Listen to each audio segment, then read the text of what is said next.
இந்த ஒரு பொண்ணை கூட 4 பேர் வயசானவங்கள கருப்பு வச்சு வச்சிட்டாங்க நம்ம இடத்துலயே. அது கேட்க ஆள் இல்லை. 10 நாள் ஆயிடுச்சு. நேரடி யாரும் பார்க்கறதில்லம்மா, கட்சியாக தான் பார்ப்பாங்க. நம்ம போல பொதுமக்கள் யாரும் நேரடி பார்த்தது அவங்க கோட்டை தானே இது. எப்போ வந்தாலும் லாஞ்சின் மனோகரம் அந்த காலத்துலேருந்து நாங்கள் சின்ன பிள்ளை இருக்கும்போது ஜெலிக்கும் போதுலேருந்து கூட சரி, லாஞ்சின் மனோகரம் இருக்கும் போதுலேருந்து அப்புறமா அன்பரசர் வந்தார். அதுக்கப்புறம் இப்போ உதயநிதி ஸ்டாலின் வந்தார். உதயநிதி ஸ்டாலின் வரும்போது கூட ஒரு மாற்றலாம்ல. பெண்களுக்கு பாதுகாப்பு கிடையாது, அவ்வளோதான்.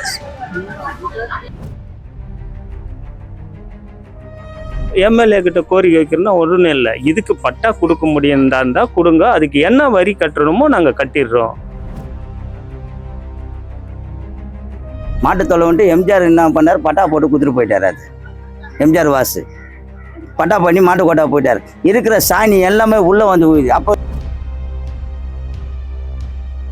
இப்படியேதான் இருக்கு. ரவடி எல்லாம் நிறைய மாத்திரை கெஞ்சா எல்லாமே ஓடுது. அதெல்லாம் இங்க பண்ண மாட்டாங்க. போலீஸுக்கு பவர் கிடையாது. யார் எந்த கட்சிக்காரங்க கேட்டாலும் நான் பட்டா கொடுக்குறேன்னு சொன்னா அவங்களுக்கு ஓட்டு போடுறதா செய்யும். ரவுடிங்க நிறைய இருக்காங்க, எல்லாம் போதைப் பொருள்லாம் நிறைய இருக்கு. அதெல்லாம் ஒழிச்சா கொஞ்சம் நல்லா இருக்கும்.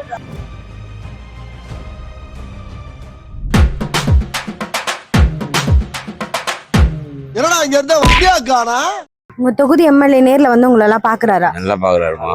எங்க தொகுதி எம்எல்ஏ எப்படா டைம்ல வருவார். எந்த தொகுதி எம்எல்ஏ அது போல இதுவாங்க எப்படா டைம்ல வருவாரு, பாப்பாரு, போவாரு. கண்டிப்பா எல்லாரையும் பார்த்துட்டு வராரு மேடம். அவரு எதுனா ஒரு ஃபங்க்ஷன்னா தான் வருவாரு.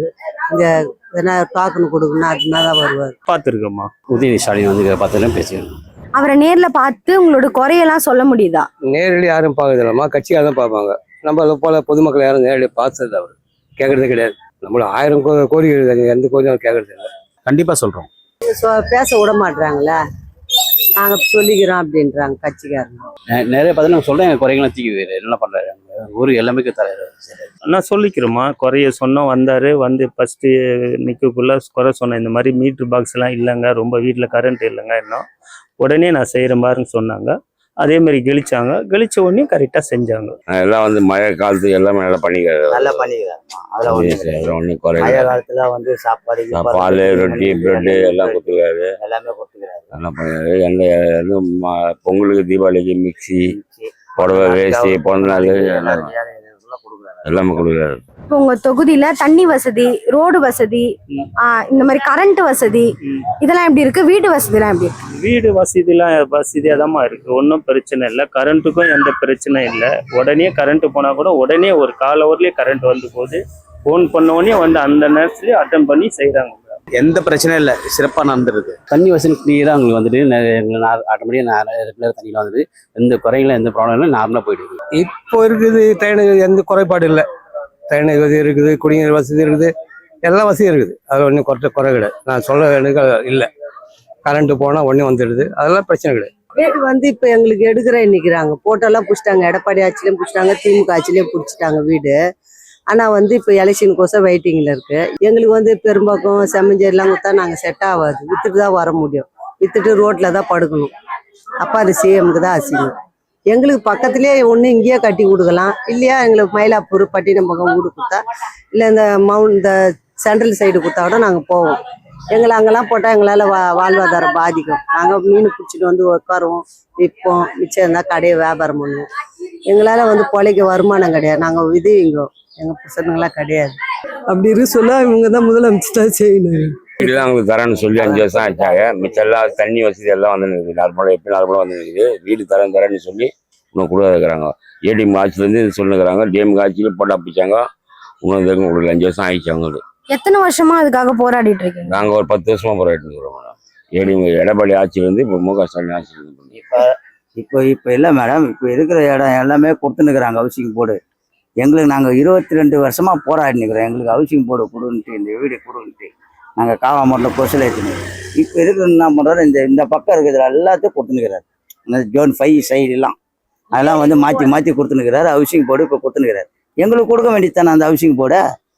நாங்கள் இத்தனை வருஷமா இது அவங்க கோட்டை தானே இது. எப்போ வந்தாலும் லாஞ்சின் மனோகரம் அந்த காலத்துலேருந்து நாங்கள் சின்ன பிள்ளை இருக்கும் போது ஜெலிக்கும் போதுலேருந்து கூட சரி, லாஞ்சின் மனோகரம் இருக்கும் போதுலேருந்து அப்புறமா அன்பரசர் வந்தார். அதுக்கப்புறம் இப்போ உதயநிதி ஸ்டாலின் வந்தார். உதயநிதி ஸ்டாலின் வரும்போது கிட்ட ஒரு மாற்றலாம்ல. அவங்களுக்கெல்லாம் கொடுக்குற அவசியம் போடு, எங்களுக்கு ஏன் கொடுக்க மாட்டேன்றீங்க? இப்போ இங்க பெண்களுக்குலாம் பாதுகாப்பு இருக்கு அப்படின்னு நினைக்கிறீங்களா? இந்த இடத்துல இருக்குங்க. இங்கெல்லாம் வந்து எங்களுக்கு எந்த குறை எல்லாமே எல்லாம் பக்காவாக இருக்குது. நாங்கள் எல்லாமே மற்ற இடத்துல இதுதான் எங்களுக்கு தெரியாது. இந்த இடத்துல பொறுத்த வரைக்கும் கிளியராக இருக்குது. எனக்கு எந்த இடத்துல இந்த பொண்ணுங்களுக்கு பெண்களுக்கு டிஸ்டர்பன்ஸ் இல்லை. எல்லாம் நார்மலாக போயின்னு வந்து 12 மணிக்கு வேலைக்கு முடிச்சுட்டு வராங்க, போகிறாங்க, எல்லாம் பண்ணுறாங்க. பெண்களுக்கு பாதுகாப்பு கிடையாது, அவ்வளவுதான். பெண்களுக்கு பாதுகாப்பு கிடையாது. ரொம்ப ரொம்ப சிறப்பாக இருக்குது. அவர் வந்ததுக்கு அப்புறம் தான் சிறப்பாக இருக்குது. இதுக்கு முன்னாடிலாம் பார்த்தீங்கன்னா வந்து எங்கே பார்த்தாலும் வந்து கொலை, செயின் திருட்டு, இந்த மாதிரி வந்து சில விஷயம்லாம் நடந்துட்டு இருக்கு. ஆனால் வந்து அண்ணா உதயண்ணா வந்ததுக்கப்புறம் இந்த திருவல்லிக்கேணி சேப்பாக்கம் வந்து ரொம்ப சிறப்பாக. இந்த ஏரியா பொறுத்த அளவுக்குலாம் நல்லா இருக்கு. இங்கெல்லாம் ஒன்றும் பிரச்சனை இல்லை. இந்த தொகுதியில எந்த பிரச்சனையும் கிடையாது. அந்த அளவுக்கு வந்து அவங்க ரவுண்ட்ஸ்லயும் இருக்கிறாங்க. இந்த வட்ட செயலாளர், பகுதி செயலாளர்லாம் வந்து ரவுண்ட்ஸ்ல இருக்கிறாங்க. எதனா ஒண்ணுன்னா உடனே கேட்கறாங்க. அவ்வளவு பாதுகாப்பாக சொல்லிக்க முடியாது. காரணம் இங்கே வந்து ரவுடிஸும் பொறிகேஸும் எல்லாம் இருக்குது. மக்களுக்கு வந்து பாதுகாப்பு சரியா கிடையாது. பெண்களுக்கெல்லாம் பாதுகாப்புலாம் அருமையாக இருக்குது மேடம். அந்த குறையெல்லாம் நைட்டில் 1 மணிக்கு 2 மணிக்கு ஆனால் பெண்கள் போயின்னு தான் வந்துருந்தாங்கிறது எந்த டிஸ்டர்பும் கிடையாது. எந்த போலீஸ்காரங்க கூட வந்து எங்கள் மேலே கையை வைக்கிறது கிடையாது. போலீஸ் பாதுகாப்பு, பெண்கள் நல்லா பாதுகாப்பு. பெண்களுக்கு நல்ல பாதுகாப்பு. இந்த 5 ஆண்டு காலத்துல உங்களுக்கு ஏதாவது மாற்றம் ஏற்பட்டிருக்கு அப்படின்னு நினைக்கிறீங்களா? எந்த மாற்றமும் ஏற்படல அப்படின்னு நினைக்கிறீங்களா? எல்லாமே நல்லா பண்ணிடுறாங்க. இந்த ஊருக்கு எவ்வளோ கிஃப்ட்லாம் கொடுத்துறாங்க, எல்லாமே நல்லா பண்ணிக்கிறாங்க. எங்கள் மலைக்கெல்லாம் வந்து எவ்வளோ ஹெல்ப் பண்ணிக்கிறாங்க. விஷயத்துலாம் எல்லாமே நல்லது பண்ணிக்கிறாங்க. இந்த 5 வருஷமா அவர் உதயநிதி ஸ்டாலின் பொறுப்பெடுத்து அவர் வந்து எங்களை நல்லாவே பண்ணிக்கிறாரு. தொகுதியில ஒன்றும் எந்த கஷ்டமும் இல்லைம்மா. எல்லாம் கரெக்டாக பார்க்குறாங்க. அப்பப்போ வந்து எம்எல்ஏ வரலைன்னா கூட பகுதி செயலாளர் வராங்க, வட்ட செயலாளர் வராங்க. இவங்க எல்லாம் வந்து பார்க்குறாங்க. வந்து பார்த்து எதனா குறை இருக்குதான்னு கேட்குறாங்க. அதுக்கு குறை சொன்ன உடனே அவங்க தீர்த்து பண்ணுறாங்க. பெரிய மாற்றங்கதுமா. அந்த பொம்பளைங்களுக்கு ஒரு 1000 ரூபாய் கொடுத்தது, ஸ்கூல் பசங்களுக்கு 1000 ரூபாய் கொடுத்தது, பெரிய பஸ், இதெல்லாம் மாற்றம் தானே. இந்த மாற்றம் தேவை தானே. ஏழை மக்களுக்கு இது எவ்வளோ யூஸ் ஆகுது இல்லையா? அதனால மாற்றம் தான். இது ஒரு பெரிய மாற்றம். கண்டிப்பாக மாற்றம் இருக்குது. முன்ன விட வந்து அதிமுக ஆட்சியோட இது வந்து திமுக ஆட்சி வந்து மாற்றம் இருக்குது. தலைவர் வந்து துணைத் தலைவர் வந்து இன்னைக்கு வந்து சிறப்பாக செஞ்சுட்டு இருக்காரு சேப்பாக்கம் திருவல்லிக்கேணியில். இன்னும் அடுத்த ஆட்சி நம்ம திமுக ஆட்சி வரும்போதோ இன்னும் சிறப்பாக முதல்வராகி சிறப்பாக செய்யணும்னு எனக்கு ஆசைப்படுறேன். இல்லை மாற்றமும் இப்போ புதுசாக எதுவும் இல்லை. இப்போ என்ன இப்போ 5 வருஷம் முன்னே என்ன பண்ணுங்க அதான் பண்ணிக்கிறாங்க. இப்படியேதான் இருக்கு. ரவுடி எல்லாம் நிறைய மாத்திரை கெஞ்சா எல்லாமே ஓடுது. அதெல்லாம் வந்து இங்க வந்து பண்ண மாட்டாங்க. போலீஸுக்கு பவர் கிடையாது. போலீஸுக்கு முதலமைச்சர் பவர் கொடுத்தா தானே அவங்கள இது பண்ணுவாங்க. இந்த ஒரு பொண்ணை கூட 4 பேர் வயசானவங்கள கருப்பு அடிச்சு சாவச்சிட்டாங்க தினம்பரத்துலயே. அது கேட்க ஆள் இல்லை. 10 நாள் ஆயிடுச்சு. வயசானவங்க எப்படி ஒரு தெருவில் நாங்கள் வெளியே தான் படுக்கிறோம். வாசல்ல வீடு வசதி கிடையாது, கொசு தொல்லை. அப்போ நாங்கள் வாசல்ல தான் படுக்கணும். நாங்கள் எப்படி பயம் இல்லாத படுக்கிறோம். பயமா இருக்கு இல்லை அவங்க கெஞ்சா மாத்திரை வச்சுட்டு வரானுங்க. நமக்கு பயமா இருக்குது படுக்கிறது. அது வந்து என்னன்னா வந்து போலீஸுக்கு வந்து கொஞ்சம் பவர் கொடுத்தா கொஞ்சம் நல்லா பண்ணுவாங்க. போலீஸும் உடந்தையா இருக்கிறாங்க. நம்ம என்ன பண்ண முடியும்? எந்த மாதிரி மாற்றத்தெல்லாம் கொண்டு வந்திருக்காங்கன்னு நினைக்கிறீங்க? மகளிர் சுய உதவி புதுமை பெண் திட்டம், வீடு தேடி மருத்துவம், குடியல் பேருந்து, மாணவர்களுக்கான உதவித்தொகை எல்லாமே சிறப்பாக செஞ்சுட்டு இருக்காரு. இன்னும் சிறப்பாக செய்வார். அவர் வந்து இன்னும் நிறைய செய்யணும்னு ஆசைப்படுறேன். இப்போ நீங்க ஏதாவது ஒரு கோரிக்கை வச்சீங்கன்னா என்ன மாதிரி கோரிக்கை வைப்பீங்க அவங்க எம்எல்ஏக்கு? இந்த போல இந்த இடங்கள்லாம் எடுக்கணும், கிளீனாக இருக்கணும், உள்ள கொசு இருக்குது, கொசு ஒழிக்கணும், மக்கள் சுகாதாரமாக வாழணும். அதுதான் கோரிக்கை வைப்போம். எங்கள் கஜபதி தெரு ராஜா நகர் வந்து குடிசை மாற்று வாரியத்தில் வந்து எங்களை பட்டா வழங்கலை. 120 பேர் சொந்த இதோட இருக்கோம் வீட்டை. அதுக்கு மட்டும் பட்டா வாங்கி கொடுத்தாருன்னா கொஞ்சம் நம்ம நல்லா இருக்கும்னு ஆசைப்படுறேன். நான் கோரிக்கை வைக்கிறவங்க ஒன்றும் இல்லை, எல்லாம் நல்லா போயிட்டு இருக்குது. இன்னும் கோரிக்கை அவர் எல்லாமே நாங்கள் கேட்கறதுல நினைக்கிறதெல்லாம் அவரு செஞ்சு கொடுத்துறாரு. எங்க தொகுதியில கோரிக்கை வைக்கணும்னா நல்லா இவரு கட்சியில இருக்கிறாரு, அரசியல்ல இருக்கிறாருன்னா இன்னும் மக்களுக்கு என்ன கஷ்டம் அப்படி பார்க்கணும். இந்த மாதிரி நாங்கள் கடை போடுறோம், எங்களுக்கு ஒரு லோனுக்குன்னு வயசாகிட்டா 50 வயசானா லோனு கொடுக்க மாட்டுறாங்க. நாங்கள் வியாபாரம் பண்ணுறோம், எங்களுக்குன்னு ஒரு லோனு வேணும். இப்போ நாங்கள் 10 ரூபாய்க்கு 5 ரூபாய்க்கு எங்களால் வாங்கி வியாபாரம் பண்ணால் எங்களுக்கு தான் நஷ்டம். நாங்கள் வந்து வருமானம் இல்லை. எங்களுக்கு கடை போட்டு தான் வியாபாரம் பண்ணோம், மீன் விற்று தான் வியாபாரம் பண்ணோம். மீன் நாங்கள் என்ன பண்ண முடியும்? வேலைக்காக போக முடியும், வேலையும் கிடையாது. 50 வயசுக்கு மேலே வேலையும் கொடுக்க மாட்டாங்க. பெருக்கிற வேலை வீடு எடுத்தா கூட வேலைக்கு போக முடியல கூட, மீன் விற்க முடியல கூட, ஒரு பெருக்கிற வேலைன்னா கூட நாங்கள் செய்வோம். எங்களால் 50 வயசுனாலும் உழைக்கு போனாங்க. சின்ன 16 வயசு கூட உழைக்காதுங்க, சும்மா அப்படி இப்படி பண்ணிட்டு உக்காந்துருவோம். நாங்கள் 50 வயசுனா கூட உழைப்போம், ஆனால் எங்களுக்கு 50 வயசுக்கு மேலே வேலை கொடுக்க மாட்டோம். அதையாவது செய்யணும், அதுவும் செய்தால் கொஞ்சம் நல்லா இருக்கும். முதலமைச்சர் எங்கள் எம்எல்ஏ வீடு தான் ஓன கோரிக்கை வரும். எங்களுக்கு உரிமையானது எங்களுக்கு வீடு தான். எங்களுக்கு அது ஒண்டி கொடுத்தாருன்னா எங்களுக்கு போதும். இனிமேதான் இந்த காவா கோசில் உக்காஞ்சின்னு பார்த்தீங்கன்னா கால் வலி, யானைக்கால் வலி, அந்த வலி இந்த வலியெல்லாம் உக்காஞ்சி எங்களால் சமாளிக்க முடியாது. ஏகப்பட்ட சுகரு, ஏகப்பட்ட இது பார்த்தீங்கன்னா அந்த காவா மாட்டிலே அவ்வளோ இருக்குது. பக்கத்தில் மாட்டு கோட்டை ஆகுது, அவன் சாணியை வாரி வாரி கொட்டுறான். மாட்டுத்தொலை வந்துட்டு அவர் பண்ணி விட்டு போயிட்டாரு. எது மாட்டுத்தொலை வந்துட்டு எம்ஜிஆர் என்ன பண்ணார், பட்டா போட்டு குத்துட்டு போயிட்டார். அது எம்ஜிஆர் வாசு பட்டா பண்ணி மாட்டு கோட்டா போயிட்டாரு. இருக்கிற சாணி எல்லாமே உள்ள வந்து ஊயுது. அப்போ என்ன கொசு பெருக்காதா? அப்ப நாங்க இதே இடத்துல தான் சாவணுமா? எங்க இருக்கிற நீங்க கொடுக்குறீங்க, வேசாரப்பாடி கொடுக்குறீங்க, மூலக்கடை கொடுக்குறீங்க, கொத்தரா இது கொடுக்குறீங்க, பேசன் பிரிட்ஜ் கொடுக்குறீங்க, எல்லாத்துக்கும் ஹவுசிங் போர்டு தரீங்க. இதுக்கு மட்டும் என்ன பண்ணிது? வந்து இப்போ சித்தாரப்பேட்டை கலைஞரே வந்து சித்தாரப்பேட்டை, தேனாம்பேட்டை, அப்புறம் வந்து போரூர், தாம்பரம், கோயம்பேடு எல்லா இடத்துலையும் வந்து வீடு ஊற்றிருக்காச்சு.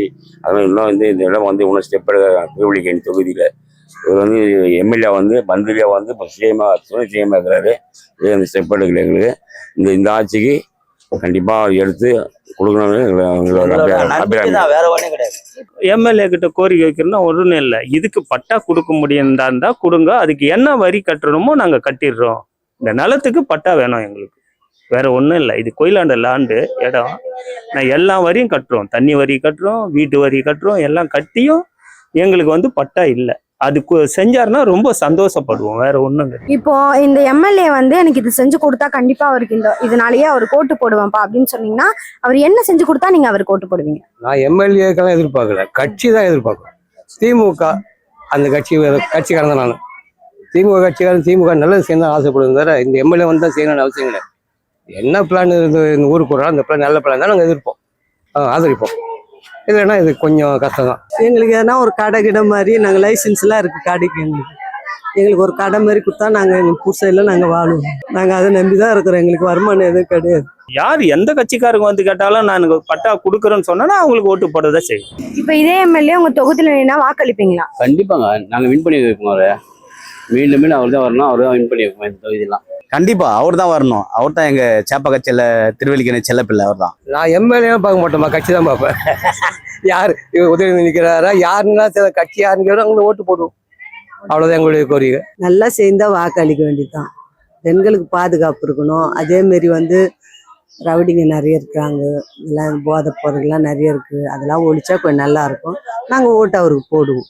கண்டிப்பா வாக்களிப்போம். கண்டிப்பா வாக்களிப்போம். அவரை மறக்க மாட்டோம். ஏன்னா அவர் எனக்கு கரண்ட் கொடுத்துக்கிறாரு, தண்ணி வசதி கொடுத்துக்கிறாரு, எல்லாமே செஞ்சுக்கிறாரு.